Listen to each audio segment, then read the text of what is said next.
What's up, mothers? Here's Sir Chonk to torture you again with me talking about stuff. Got Coleridge Girl here with me. And to celebrate Mother's Day, we're talking about some of the cool-ass bad mothers in pop culture from a variety of things. It's not in any particular order. We just were like, hey, it's Mother's Day. Who are some mothers that are cool besides, like, mine? She's not in pulp culture, so she will probably not appear on this list. But many that you do recognize will appear on this list. We're doing 20. Here's one for the mothers out there. So our first one is Evelyn Wang from Everything, Everywhere, All at Once. Obviously, this just won Best Picture. Pretty current, trying to find something a little recent. The reason I went with her is I just think, obviously it's a weird movie, kind of some sci-fi elements. It's a lot of wackiness going on, but at the heart of it, it's really just a story about a mom and her daughter trying to kind of navigate their relationship. So, this is obviously very current, and I just thought this was a good example to start off with. So, number second one, I first must mention that Michelle Yeoh is awesome in everything, and she's quite a fighter. But you know who else is quite a fighter? Number two, the Queen from Alien.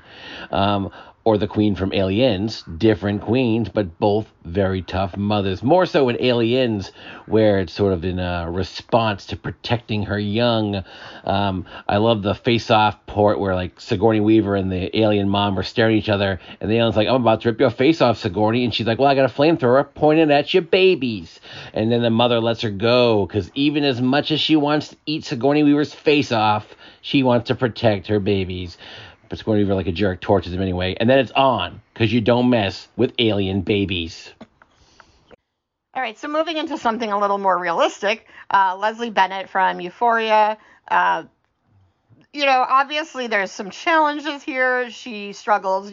Rue is clearly an addict. But I think, she represents what a lot of moms go through is, trying to do the best by your kid, even when you don't have the resources or, you don't necessarily know what to do. And I feel like given the situation and given how much Rue struggles with her drug addiction, I feel like Leslie does a great job of trying to be a supportive mom, but also kind of lay down the line when she needs to get Rue the treatment she needs. So, and also this show is fantastic. So just got to mention how good Euphoria is. We have lots of different kind of mothers out there. And this next one, number 3 on our list, is kind of, number 4. I can't count. My mom didn't teach me to count. But next up on our list, Beverly Goldberg from The Goldbergs. Not necessarily the most likable mother out there. She's in your face. She's intrusive. She's constantly creating havoc. But there's no way you can conceivably argue that she does not care about her children in a borderline psychotic fashion. She does absolutely everything possible. And so she kind of represents although overbearing and intense and around too much, the mother who will absolutely sacrifice everything for her children, including her hairstyle. Okay, so moving on to some Marvel. Queen Ramonda from Black Panther. I know things about the new Black Panther and her character, but obviously I'm not going to get into that. But I just think, given the things that go on in the Black Panther and how, obviously the fight for who's going to be in power and how defensive she is of T'Challa, I just think she represents, kind of having that strong woman behind you, especially like a mother figure. And, she's just kind of a badass. Here's one you maybe never heard of. Maggie Gilkeson. You're like, who the heck is Maggie Gilkeson? Well, she's from the movie The Missing. If you know what this movie is, her daughter gets kidnapped by Native Americans to basically, sell as a sex slave. It's not a family movie. And she's like, well, I ain't having that on my watch. And she tries to get people to go hunt down her daughter, and she can't really find people to do it because they're too afraid. So she gets one dude and herself, and the two of them go and whip everybody's ass all over the map. So again, taking into her own hands, very strong woman. It's a Western. It's great. Very well acted movie. And Maggie is a tough, determined badass. Okay, moving into more of an emotional and intellectual badass, Marmee from Little Women. Obviously, she's not necessarily like a physical fighter or any of those elements that we've kind of had so far in some of the women. But what's interesting about Marmee, and I think especially in Greta Gerwig's version of Little Women that you kind of see, is how much she sacrifices so her daughters can have a better life than her. She doesn't want them to kind of lock themselves into, the traditional women's path. But she's also really supportive of, their differences and the things that they do want, So if she has one daughter like Jo, who wants to go off and kind of be independent, but then, other daughters who kind of want to go the traditional route. And, but then she also, I think there's some really interesting conversations with her just about what she's given up and how much she kind of hides some of her own frustrations to make sure that her daughters have what they need. So she's always, and I think, everybody in the literary world kind of thinks of her as, definitely a mom that we're going to mention. Now let's talk about a hot mama. Oh, sorry, is that not appropriate? Anyway, we got Padme Amidala from Star Wars. Another very, let's say, fierce person who's skilled in a lot of areas, right? Diplomacy, politics, battle. She does it all. And she is only a mom for a little bit of time, right? She's briefly a mom. It doesn't go so well for her. But I suspect had she not died in childbirth, that she would have been quite an outstanding role model for her children. And overall, a great character, although only briefly a mama. Although while a mom, she does make sure that her children are going to be looked after, like as she's dying. Yeah, I guess. She mutters like 6 words. Yeah, well, right. But it's something. But that's her dying wish, is to make sure her kids... I didn't talk about Marmee. All right, come on. Okay, so moving into a different sort of world. I don't know why he's singing. Moving into a little bit of a different world here. We're going into the theater world. Heidi Hansen from the play Dear Evan Hansen. And there's a movie, obviously, too. But she's just such an interesting mom because, again, kind of like Leslie Bennett, she is dealing with, a son who has some mental illness, some anxiety, and she's just trying to do the best she can given the circumstances. But I think there's a whole story arc in Dear Evan Hansen, and I don't think the movie really captured this as well as the play does, where the moms, both parents, both mothers, are really kind of, they have their own story. So, like, what does the mother go through, and how do you try to help your child as they're growing up and trying to navigate the world? And so she has her own interesting story arc, and I think if you haven't listened to the soundtrack or, caught clips of the play, there's definitely more to it than you get in the movie, so definitely check it out. Is she a mom? Aunt May says on the title, so she's not really a mom, but because Spider-Man has parents that are the only characters in Marvel history to stay dead, besides his uncle, Aunt May takes on the mom role. Now, whether she's old as hell, Marissa Tomei age, or in the middle, they move her all over the place in the movie for some reason, she remains an incredibly committed mother figure. Although I will say this, when Peter is young, she is sick all the time. He spends half his life being like, oh no, I gotta save money for Aunt May's newest surgery. But when she's not nearly dying or needing a hat, she's a steadying presence in Peter Parker's life. The anchor, if you will. The potato in the potato salad. The llama in the llama jamboree. I no longer know what I'm talking about. Let's move on. Okay, another figure that Marilla Cuthbert is actually an adoptive mother, but I think everything needs to be kind of covered. From Anne of Green Gables. Obviously, I mean, she is a mom. She's kind of everything. She's strong. She's traditional. She's disciplinarian, but also kind and empathetic. And Anne is, as anyone who's read Anne of Green Gables knows, she's a very independent and opinionated young girl, and a lot of that comes from being raised by someone like Marilla Cuthbert, who just puts up with no nonsense and just kind of encourages Anne to to be herself and to be independent. And so she's a really great figure as well in literature and I guess in movies. And I guess now there's a TV show, which I haven't watched yet. Fun facts. Most popular color for Gable, green. Most popular number of Gables, 7.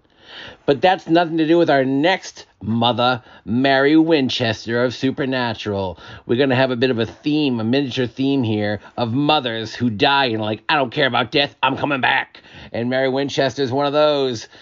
She doesn't do too much early in the series except sort of like inspire the Winchester family to seek revenge. But then after she comes back, she starts kicking people in the face and then shooting them also in the face.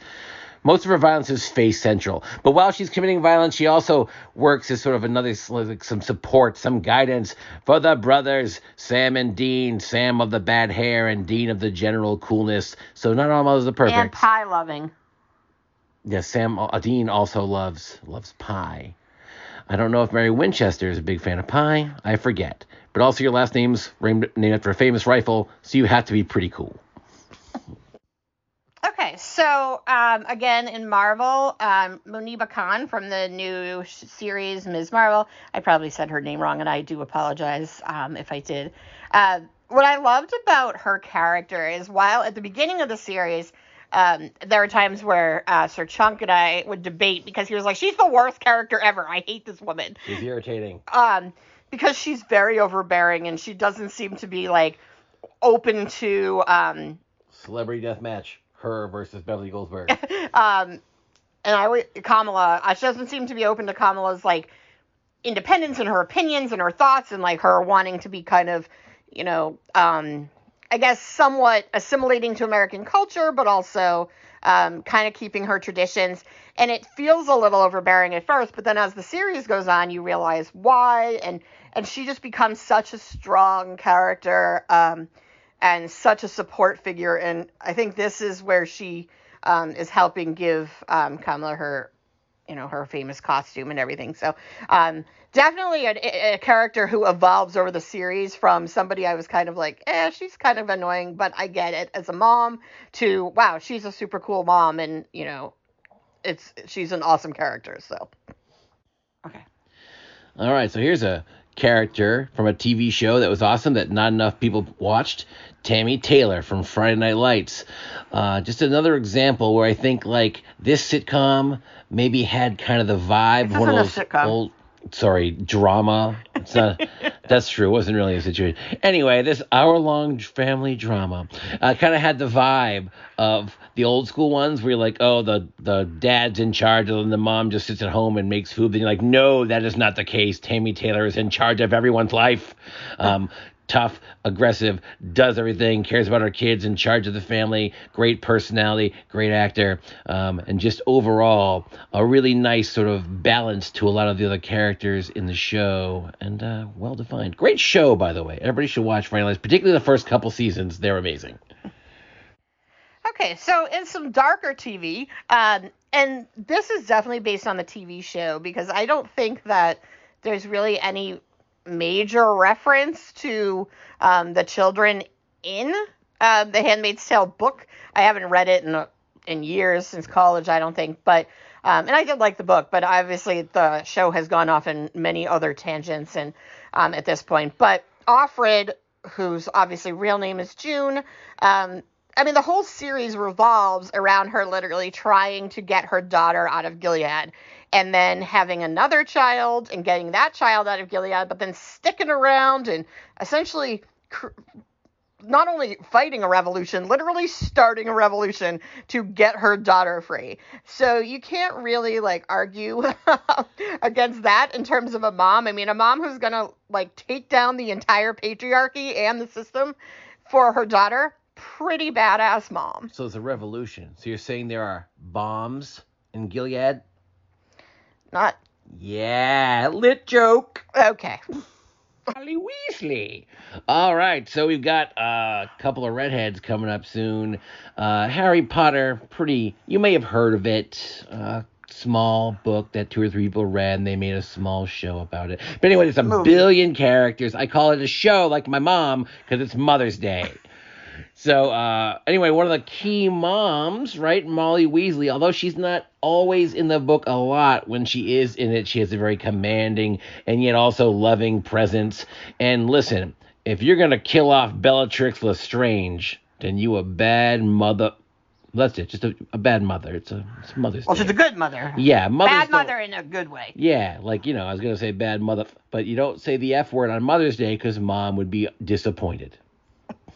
All right, so now we're going to move into comic book world and the Saga series, which, by the way, is like pretty much the best comic book series ever.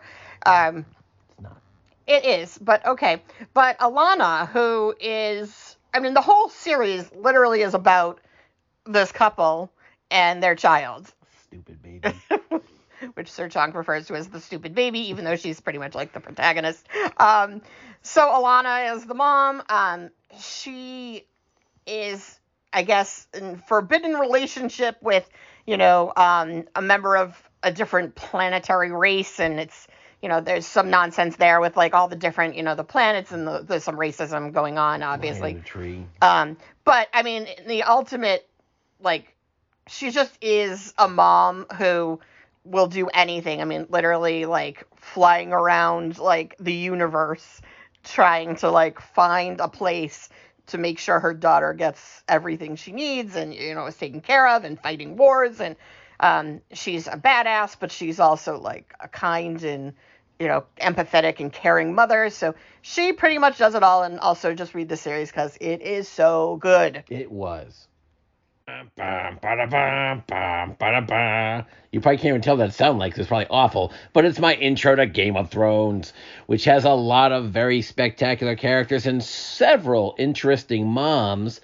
I'm going to talk about Catelyn Stark, because even though she's nowhere even close to being among my favorite characters in the series, she's once again an extremely dedicated mom. Unless you're Jon Snow. Yeah, well, she's not Jon Snow's mom, so that's why she doesn't count. So as far as she's concerned, Jon Snow can suck it. But she's not his mom. But she's the mom of a whole bunch of other characters that often seem to get murdered, and when they get killed, she's all sad about it. But she's so committed that after she is killed, she's like, nah, I'm still coming back as Lady Stoneheart to re-murder and get revenge on the people who killed my children. If you're so committed to being a good mom that you'll come back from the dead for revenge, then darn it, you make the list. And so clearly that's more of a Song of Ice and Fire reference than Game of Thrones, but yeah.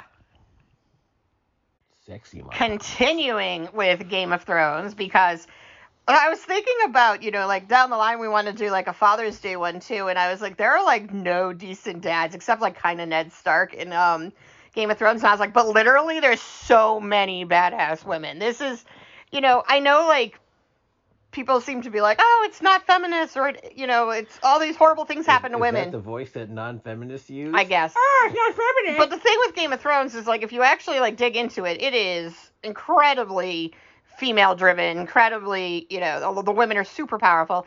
And Cersei Lannister, and I understand that a lot of people hate her, but too bad, because she's amazing and she's the best character in the entire series.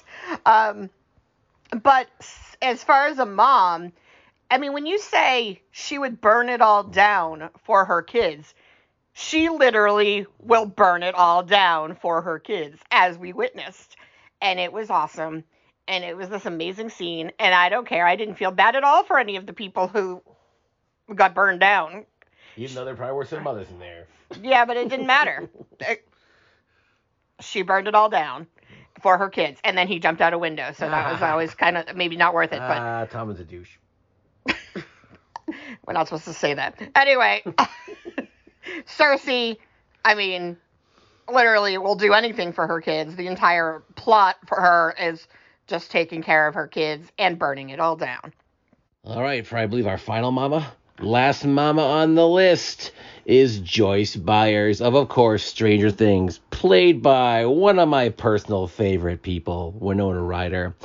And although Joyce Byers, to look at her, you might not think strong, determined person. She's often shaking and seems frail and is nervous, but she still never gives up. She gets the job done. She loses her son, and she is the driving force between pushing everyone together and getting him back. And there's also that awesome scene with the lights in her room. What a cool scene, man. Well, I think, too, what's cool about Joyce, and having a little bit of a conversation here, is that she, unlike anyone else, she has nothing. She has no powers. She has no abilities. She has no resources. She's literally just a single mom in, like, Indiana in the 80s with nothing. With this single mom. With this entire world. Living in the Indiana place. With this entire, she gathered people to go nowhere. To the underground. Upside down. That place. No one has powers except one person. Well, I know, but there's all this supernatural stuff, and she's just like Most a regular. Of them have bicycles and a hat. That's why she's so cool, because she's just a regular mom. Yep. And literally is like, oh, my son is being dragged into this supernatural world, and the Russians are involved somehow, and there's all this, the government's involved. Yep. Okay, well, I'm going to take care of that, and it's just awesome. Very adaptable, too. No matter what kind of random situation she gets stuck in, she proves to be a positive, what's the thing? You're good at stuff. A word that means she's good at stuff. Ally, resource. Sure, resource. Anyway, that's it, I think, right? That's our moms. You got something else to say about the moms? That's our moms. So, everyone... Throw a mom you want to put in there that we didn't mention. Yeah. You're upset we left out the mother of dragons? Maybe you are. I don't know. What? Yeah, but she burns it all down not for her kids. But she has her kids do it, so in a way, they're having fun, and that's what's most important. Yeah, I mean, we could just do a whole, 20 moms from Game of Thrones. Anyway, happy Mother's Day to anyone who's a mom, or who has a mom, or who has a mother figure, or who knows a mom. So pretty much happy Mother's Day. Yes. Guten Tag.